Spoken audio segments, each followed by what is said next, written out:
नमस्कार दोस्तों, प्यारे बच्चों। आज का हमारा अगला टॉपिक अभ्यास 7 ही वाणिज्य गणित कक्षा 7। उसमें हम 7D तक के कर चुके थे सवाल। अब हम 7E के सवाल करेंगे और ये भी बहुत अच्छे सवाल हैं। इसमें हम देखेंगे आज का हमारा पहला सवाल। इसमें लिखा है 800 रुपए पर 5 वर्ष का ब्याज 3 सही 1/2% वार्षिक दर से ब्याज ज्ञात कीजिए। ये इन्होंने कहा है।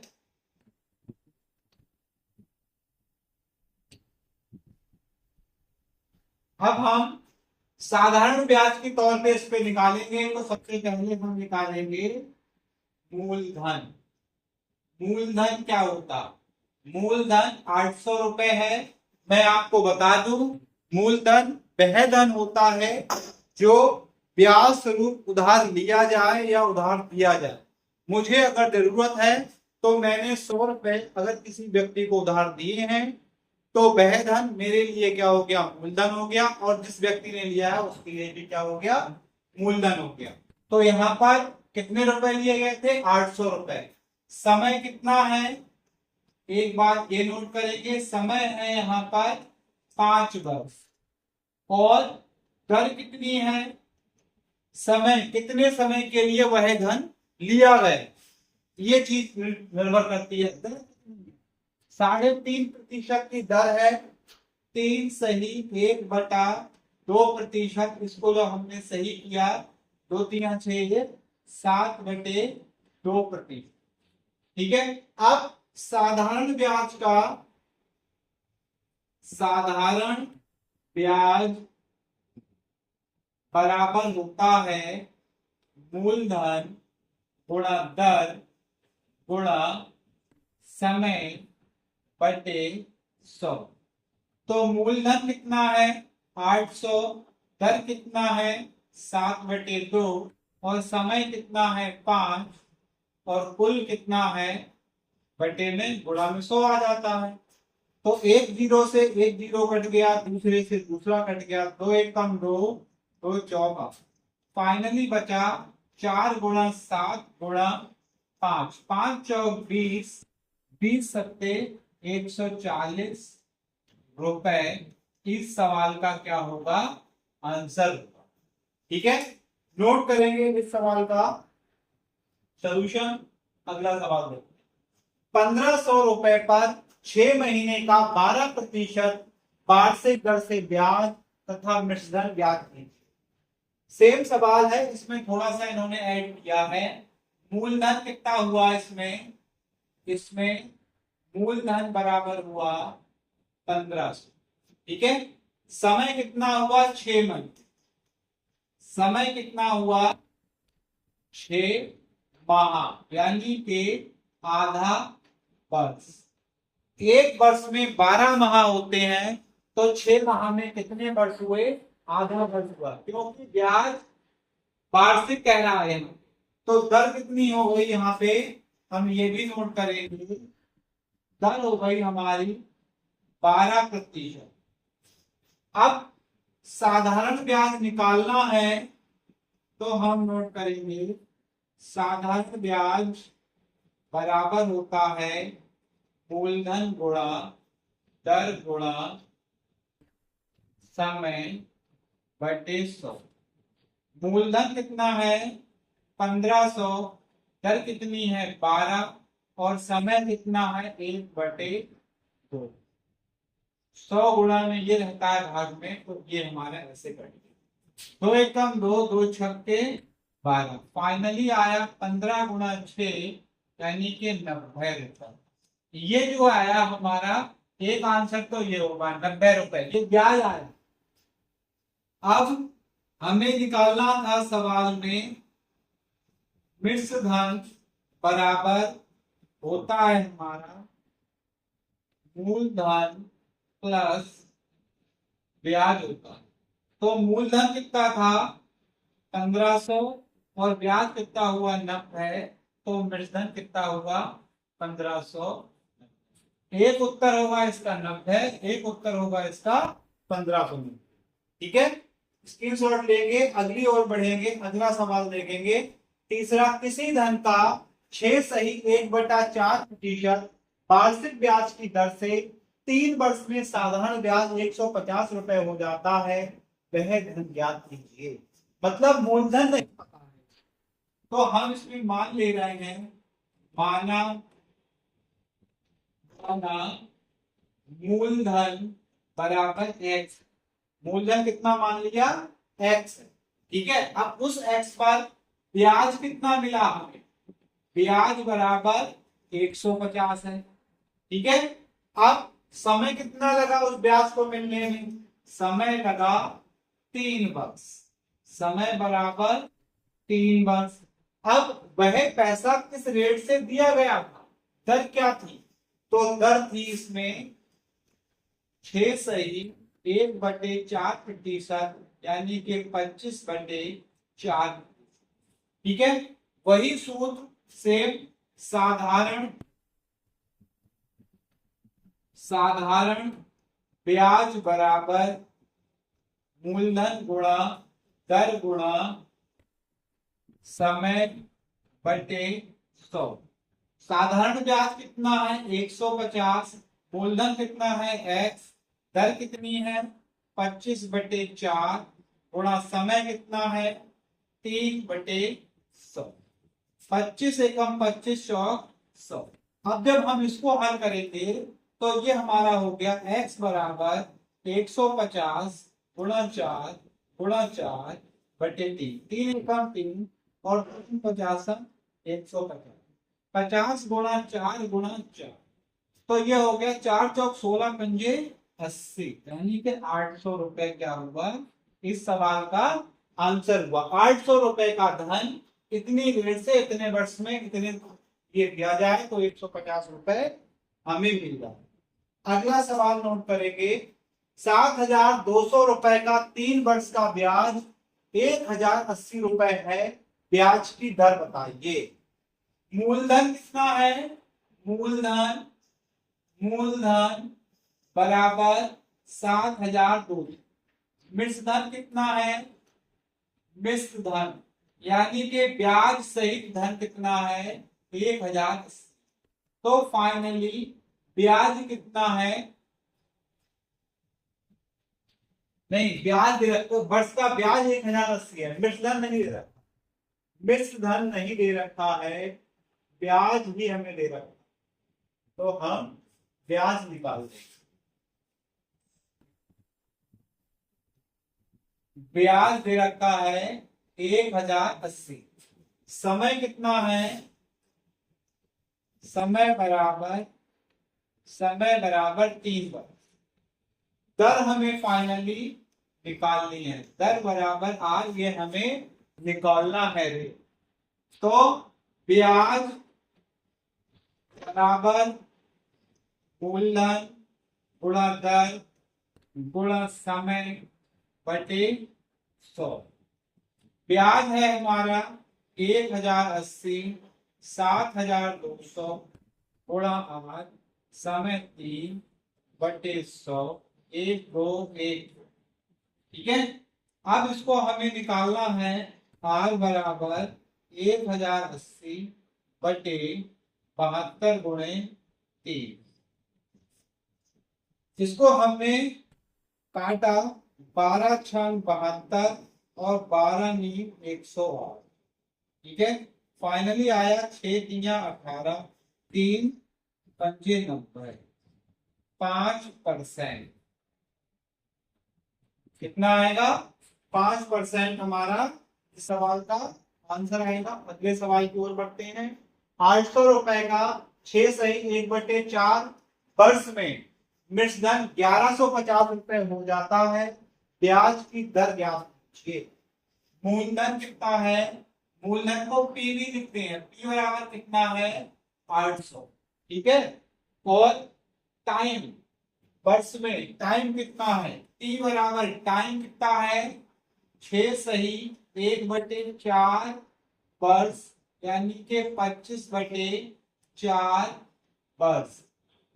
ठीक है, अब मिश्र धन कितना है?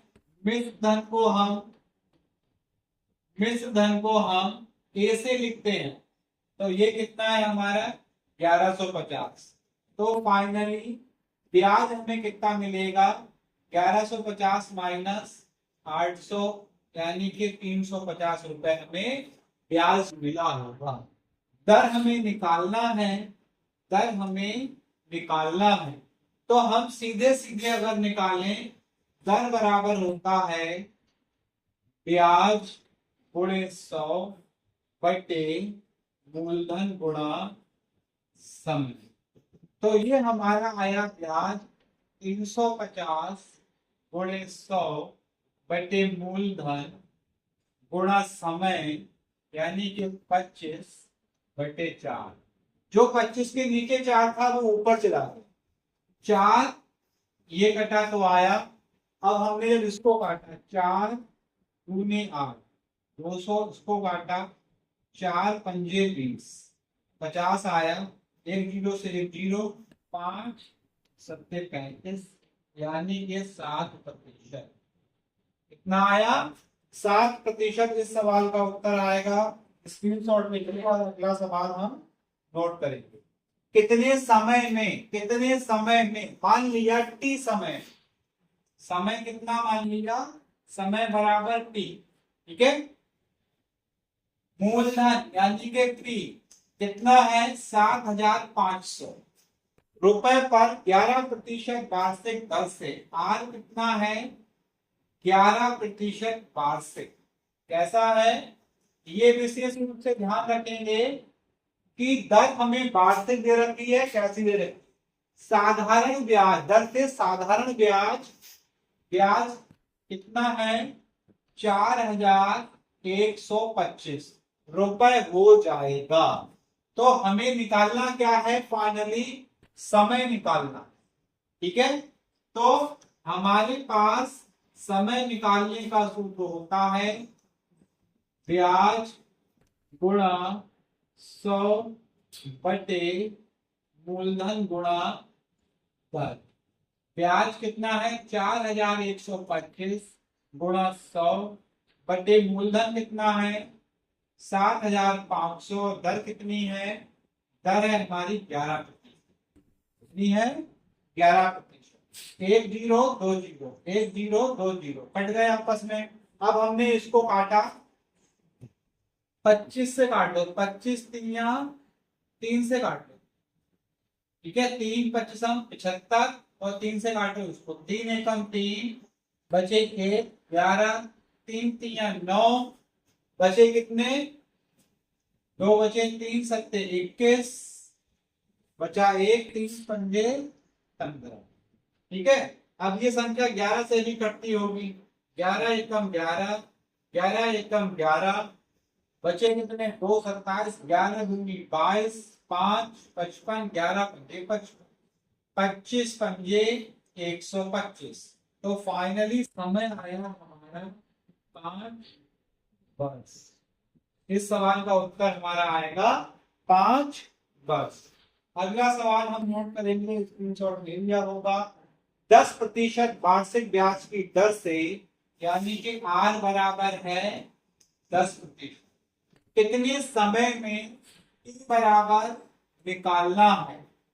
200 रुपए 3 गुना हो जाएंगे, टी बराबर है 200 और 200 का 3 गुना, 200 का 3 गुना कितना होगा, 200 का 3 गुना होता है 600, 2 तिया 600, ठीक है।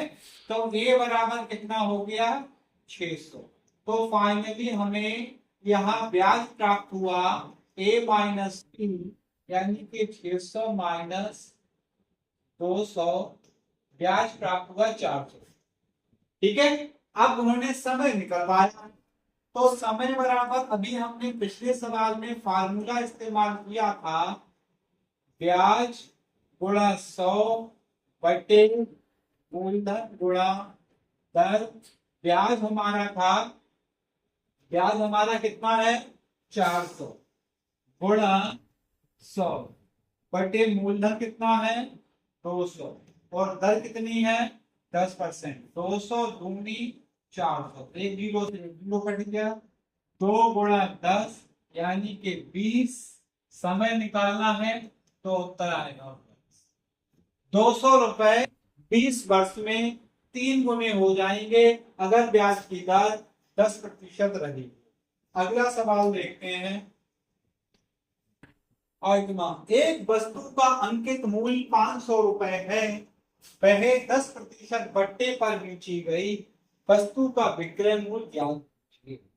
अब प्यारे बच्चों, मैं आपको यहाँ एक समझाना चाहूंगा कि अंकित मूल्य, जिसको हम मार्क प्राइस कहते हैं, वो वस्तु पर लिखा हुआ मूल्य होता है। वस्तु जिस मूल्य पर बेची जाती है उसे हम वस्तु का क्रय मूल्य कहते हैं, सॉरी विक्रय मूल्य कहते हैं। वस्तु जिस मूल्य पर खरीदी जाती है वह वस्तु का क्रय मूल्य कहलाता है।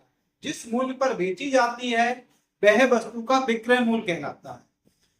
हो सकता है हमने कोई पुस्तक 10 रुपए की खरीदी, लेकिन उस पुस्तक का मूल्य 15 रुपए लिखा हुआ था, ऐसा हो सकता है। तो ऐसा ही यह सवाल है, जो हमें उस वस्तु को खरीदने पर छूट दी जाती है उस छूट को हम पट्टा कहते हैं। पट्टा या छूट अंकित मूल्य पर दी जाती है, ये हमेशा ध्यान रखेंगे। क्रय मूल्य और विक्रय मूल्य से पट्टा और छूट का कोई भी संबंध नहीं होता है। पट्टा जो है किस पे लगेगा? अंकित मूल्य पर लगेगा। तो वस्तु का अंकित मूल्य क्या है? वस्तु का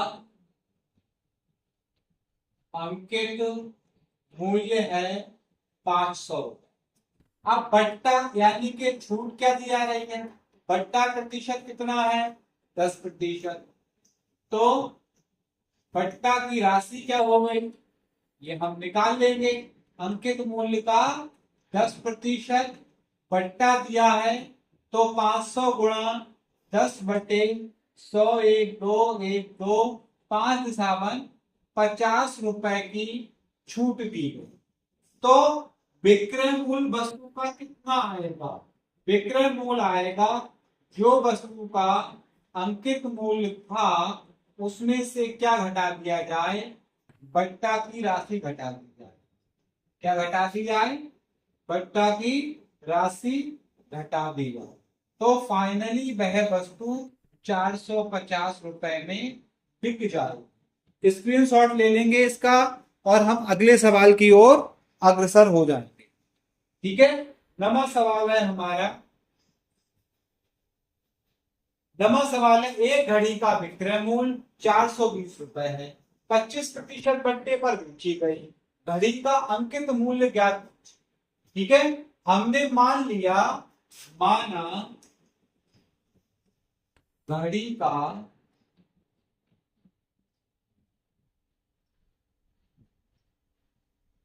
अंकित मूल्य बराबर कितना है? x। अब बट्टा प्रतिशत कितना है? बट्टा प्रतिशत है 25%। ठीक है, तो विक्रय मूल्य कितना है? विक्रय मूल्य बराबर है आपका 420। तो विक्रय मूल्य बराबर जब 420 दे रखा है तो 420 बराबर x।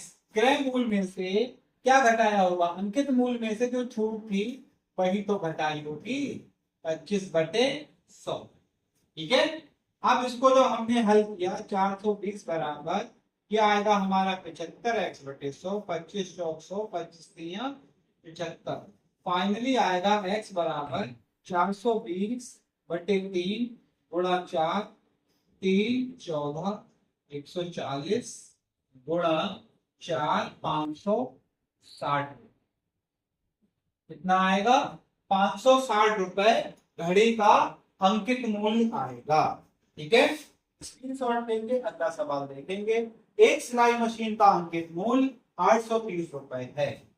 ठीक है, दुकानदार ग्राहक को 20% का भत्ता देता है। मशीन का विक्रय मूल्य ज्ञात कीजिए। तो मशीन का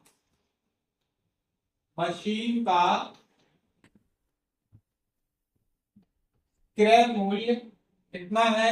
830। अब बट्टा प्रतिशत कितना है? 20% बट्टा दिया। तो बट्टे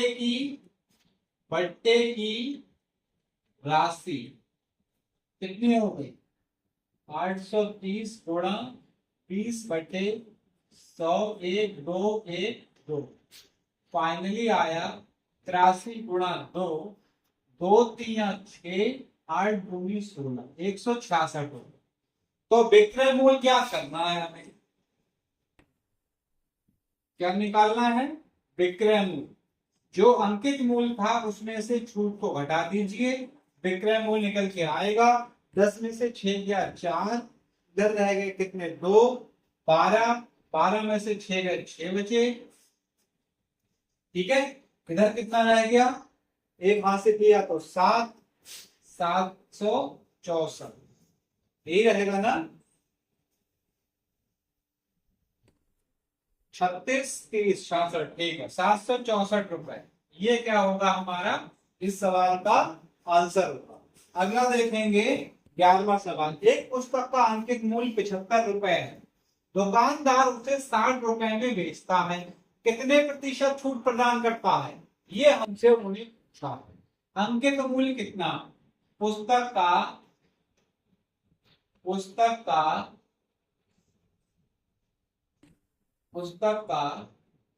अंकित मूल्य 75 रुपए और बेचा किसने?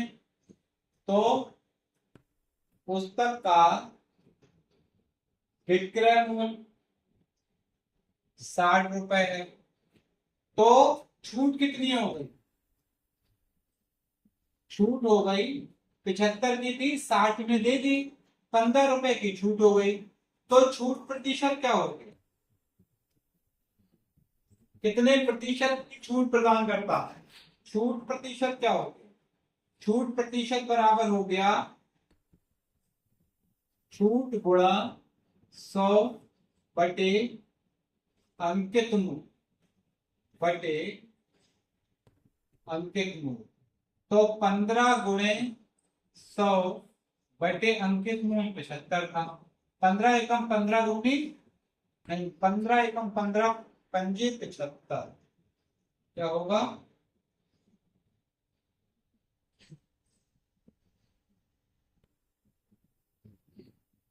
15 पंजे 75, 5 एकम 5 और 5 बीसम 100। तो फाइनली हमारा आया 20%। 20% इस सवाल का क्या होगा? उत्तर होगा। अगले सवाल की ओर बढ़ते हैं। एक रेडियो का अंकित मूल्य 500 रुपए है तथा ग्राहक को 450 रुपए में उपलब्ध है, बताइए उस पर किस प्रतिशत से बट्टा दिया जाता है? अंकित मूल्य कितना है? अंकित मूल्य 500, बिका कितने में? विक्रय मूल्य 450, तो छूट कितनी दी गई? छूट दी गई उसे 50 रुपए। तो जो छूट प्रतिशत है, कितने प्रतिशत दर से बट्टा दिया जाता है? जो छूट प्रतिशत निकालना है, छूट प्रतिशत यानी कि छूट गुणा 100 बटे, ये सूत्र ध्यान रखेंगे तो बड़ी आसानी से निकलेंगे सवाल। छूट कितनी है? 50 गुणा 100 बटे 500, 1 2 1 2, 5 दशावन 50। कितने प्रतिशत की छूट दे रहे हैं आप उसे? 500 रुपए की चीज अगर 45 यानी कि 450 रुपए में दे रहे हैं तो आप उसे 10% की छूट दे रहे हैं। अगला सवाल, और मैं समझता हूं ये लास्ट सवाल होगा। एक संदूक का विक्रय मूल्य 1400 रुपए है, विक्रय मूल्य कितना है? 1400 रुपए में संदूक बिकता है, दुकानदार ग्राहक को 30% बट्टा प्रदान करता है। बट्टा कितना प्रदान करता है? बट्टा प्रतिशत 30% प्रदान करता है। संदूक का अंकित मूल्य ज्ञात कीजिए। अंकित मूल्य नहीं पता, अंकित मूल्य बराबर x, ये हमने क्या करा? मान लिया। ठीक है, तो हम फाइनली देखेंगे विक्रय मूल्य कैसे निकला होगा? जो अंकित मूल्य होगा उसमें से 30% छूट काट दी गई, तभी तो अंकित मूल्य निकल, विक्रय मूल्य निकल के आया होगा। 1400 विक्रय मूल्य जो होगा ये 70x बटे 100 के बराबर होगा।